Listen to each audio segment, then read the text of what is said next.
listening to the Weedsmith, a podcast about modern cannabis leadership. Today, I'm thankful to be sitting across from Dennis Hunter. It's that time in the program we call Buzzkill. This section of the show is really a case study of a fail. This is the kind of fail that has you rethinking direction, questioning your own instinct, but it's also the kind of fail that forces you to reassess and learn. And when you come out the other side of it, you're stronger, you're smarter, you're more ready to run this business and live that life than you've ever been. So, Dennis, let's hear about your buzzkill. It's hard to have a bigger buzzkill than getting indicted by the DEA. Yeah, I can't imagine you're going to top that. I definitely have had plenty of failures. That was one where, I was on top of the world and everything just going great. I'm about 26. I'm up in Humboldt County. I have a large indoor grow operation out in the middle of nowhere. 3 gates, 5-mile driveways, and scary morning. Find a couple guys walking on the road.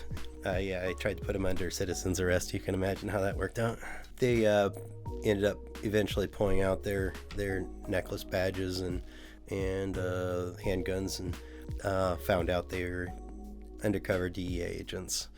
I had took off the side of the road and ran and got my wife and daughter out of the area, and then went back to where all of our staff were at our facility and got them out. Got out of there myself and tried to go assess what was going to happen. And I was looking at 20 years mandatory minimum sentence. And so it was really scary. And so I went on the run for 4.5 years, just waiting for things to change a little bit. But 4.5 years later, I was apprehended by the feds, and that was the low of my life for sure. Very heart-piercing day, where I pretty much got ripped from my family and ended up getting sentenced to 6.5 years in federal prison. So, and it was horrible. First 2 years, just lowest place you can be, just stressing, trying to hang on to my marriage. And I had a really great friend during that time, David Ford, and he wrote me literally every 3 or 4 days the whole time I was away. It was really that support for me and really got me just thinking about the possibilities, and I really just turned my mindset around, and I was really just planning for all the opportunities, all the things I get to do in the future.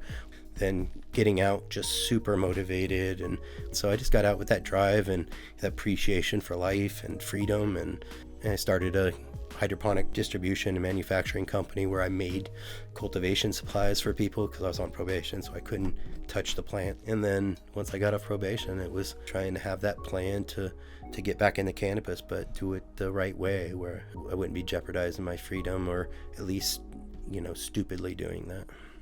So my family members, of course, don't understand it, and maybe I don't either, but it definitely is a calling and feels like a purpose, and I've had quite a few little miracles happen along the way that just feel like there's a chosen path,